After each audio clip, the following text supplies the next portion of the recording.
Unë para se të flasë për shifrat në buxhetin e projekt ligjin për vitin 2026, po kthehem pak të shpenzimi i paras publike në 5 vitet e kaluara. U falë këtu për shpenzimet kapitale. Shpenzimet kapitale dallojnë shumë planifikimi me realizimin. Ajo çfarë kemi pa në 5 vitet të qeverisë së lëvizjes vetëvendosje, kem pa shpenzim të taksave të qytetarëve për blerje të votave dhe blerje të paqes sociale. Dhe këtë u dokumentoj me të dhëna të Ministrisë të Financave. Në vitin 2021, shpenzimet kapitale kanë qenë 419 milion, ndërkohë subvencionet dhe transferet 817 milion, rreth 50% më shumë. Në fakt 100% më shumë. Në vitin 2022, shpenzimet kapitale 419 milion, subvencionet dhe transferet 1 miliard dhe 37 milion. Në vitin 2023, shpenzimet kapitale 550 milion, subvencionet dhe transferet 1 miliard e 47 milion. Në vitin 2024, shpenzimet kapitale janë 660 milion, subvencionet dhe transferet janë 1 miliard e 79 milion.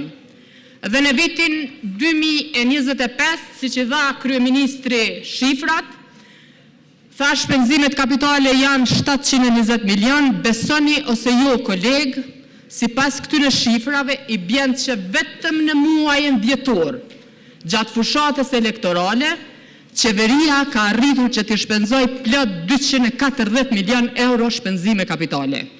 Merrni me men fushatën, merrni me men temperaturat e ulta, në më thonë qeveria arrin me i shpenzu në muajin dhjetor 240 milion. Çka janë këto? Këto janë kontrata një burimore, janë paradhenje komplet për financim të fushatës elektorale, janë korrupsion, sepse i vetmi indikator që në Kosovë për pas inflacionit që ka pas ngritje gjatë kësaj kohë janë kontratat një burimore dhe është korrupsioni pandemik qeveritar. Të nderuar kolegë deputet, projekt ligji ka shumë probleme në pjesën tekstuale. Merreni me mend në nenin 11, në paragrafin e 3 dhe në paragrafin 3 dhe paragrafin 5, Ministri i Financave jep diskrecion veti thusë është mbret në këtë shtet dhe jo që jemi republikë parlamentare. Shikoni mandej nenin 12 të nderuar kolegë deputet. Neni 12, paragrafi 3 thotë se qeveria mundet me aprovu pagesat e paradhenjes prej më shumë se 30% deri në 100% për vlerat e kontratës për mallra dhe shërbime. Ju e dini shumë mirë që Komisioni Evropian në vitin 2023 ka ngrit çështje kontratat një burimore. Gjatë qeverisjes së këtyre, deri në korrekt të vitit 2025, janë nënshkru plot 2550 kontrata një burimore. Tash merreni me men, qeveria në pjesën tekstuale i jap të drejt vetës, edhe me dhonë paradhonje deri në 100%. Do me thonë, ministrat japin kontrata pa shpallje të nderit, dhe në anën tjetër e marrin një vendim që këta operator me i pagu deri në 100%.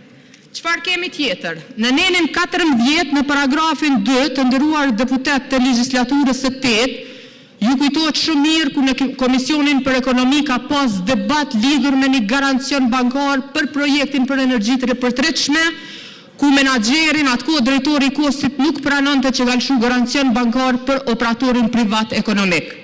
Tash, në nenin 14 paragrafi 2, ju e keni që Ministri i Financave nga pjesa e kontingjencës mundet me pagu faktikisht garancionin bankar për një kompani private. Këtu ka pasur shkelje të mëdha, sepse në fakt ata që kanë garu për projektin e tillë nuk kanë qenë në dieni që qeveria e Republikës së Kosovës do të lëshoj garancion bankar. Në nenin 18, gjithashtu ka probleme të ndryshme. Më lejoni vetëm pak të gjej nenin 18 të projekt ligjit për buxhetin. Shifni këtu, çka thot? Me qëllim të zbatimit dhe mbikëqyrjes së projekteve, domethënë organizatave buxhetore ju japet diskrecion me pagu eksperta. Edhe me themelu në paragrafin 3 thuhet që organizatat buxhetore mujnë edhe me kriju njësitë e mbikëqyrjes për me pagu eksperta. Na e dim të gjithë që numri i punëtorëve në organizatë buxhetore kufizohet me ligjin e buxhetit. Dhe çka bën Neni 18 faktikisht e lën me diskrecion të secilës organizatë buxhetore që me rrit sa të ka dëshirë numrin e punëtorëve dhe me i pagu ata sipas dëshirës së tyre, sepse do me thonë këtë ja lejon pjesa tekstuale e ligjit e buxhetit. Mandej shikoni se çfarë thuhet në paragrafin në Nenin 22. Ende dhe sot e kësaj dite e kemi programin e ringjalljes ekonomike. Të nderuar kolegë deputet, me gjithë këtë lulëzim që e paraqiti kryeministri, a thu vallë pse neve na duhet të kemi një program për ringjallje ekonomike. A dini pse na duhet? Sepse ky buxhet është çek i bardhë për Ministrin e Financave dhe Qeverinë e Republikës së Kosovës. Ju të cilët sot votonin lexim parë dhe ma vurën në lexim të dytë, në fakt nuk keni bë asgjë, vetëm që keni dhënë autorizimet e pakuvizuara Ministrisë së Financave dhe Qeverisë së Republikës së Kosovës që ata me shpenzu buxhetin e Republikës së Kosovës bashkë sikur të kanë dëshirë.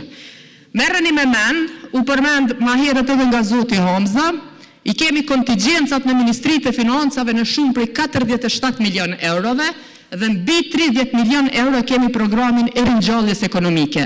Edhe pas 5 viteve në qeveritë e Republikës së Kosovës, lëvizja vetëvendosje nuk e ka idenë, nuk ka vizion, nuk ka program, nuk ka projekte dhe nuk e din se çka do me bo me 33 milion të ringjalljes ekonomike dhe nuk e ka idenë se çfarë do të bëj me 47 milion në fundin e kontingjencave.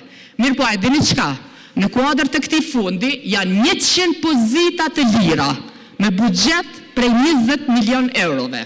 Që në mesatare, kur i ndojshë 100 pozita, i pjestojshë me 12 muj, a dini sa i bike paga? I bike dikun rreth 18.400 euro. Tash ky është diskrecioni që ata që e ngritin votën për këtë projekt buxhet i japin Qeverisë së Republikës së Kosovës. Dhe gjithashtu është kërkesë e jona, e duhet jetë kërkesë secilit deputet që ka marrë votat e qytetarëve të Republikës së Kosovës, që në këtë buxhet të inkorporohet buxheti i kuvendit i aprovuar nga kuvendi komunal i komunës së Prishtinës. Nuk ka asnjë arsye që Ministri i Financave të mos e bëjë harmonizimin e tabelave në mënyrë që Prishtina të nisë projektet e saj sipas aprovimit të Asamblesë Komunale. Dhe këtu në këtë buxhet, gjithashtu, çka kam vrejt, ka një numër të madh të projekteve, ku janë hapur kodet burimore, ndërkohë që shuma për vitin 2026 është zero. I ki qerdhen e Ferizaj, qerdhen e Prizren, qerdhen e Pej, qerdhen e Gjilan, e tjera shuma nga buxheti, granti qeveritar është zero. Aty këtu janë 50.000 euro të ndara me klauzul të investimeve, po këto janë me shuma zero. A e dini që ka për shembull që KMF-ja në Ferizaj thuhet që do të përfundoj në vitin 2028 dhe a e dini pse shtuhet në vitin 2028? Buxheti për vitin 2028 është i parapam me 120.000 euro. Projekti i tëndësishëm është 1.4 milion. Dhe më thonë për 20.000 euro nuk kryhet në 2027, po kryhet në 2028. Kjo flet shumë për planifikimin të cilin këta e bëjnë. Dhe minister ishte shumë interesante dhe ajni në 35, ku ke thonë që tatimi progresiv për pronën e palujtshme shtyhet në implementim për vitin 2027. Dëgjë, ju veç marketing politike keni barazin sociale. Ju sot, ju jap një shtesa fëmijëve të atyre që i quani oligark. Njëjta me ata që janë në asistencë sociale. Ju sot ju jap një shtesa të grave, lehona, të atyre që i quani oligark. Dhe me thonë, nuk ka barazi sociale. Barazia sociale kur merë shumë aj që s'ka, dhe aj që ka shumë nuk merë fare. Edhe me tatimin progresiv në pronën e palujtshme keni pas pikërisht në këtë kartën e barazisë sociale, por po e shifnit që keni pas veç marketing dhe keni shty për vitin 2027, sigurisht kur vjen 2027 a shtyni për 2028. Faleminderit.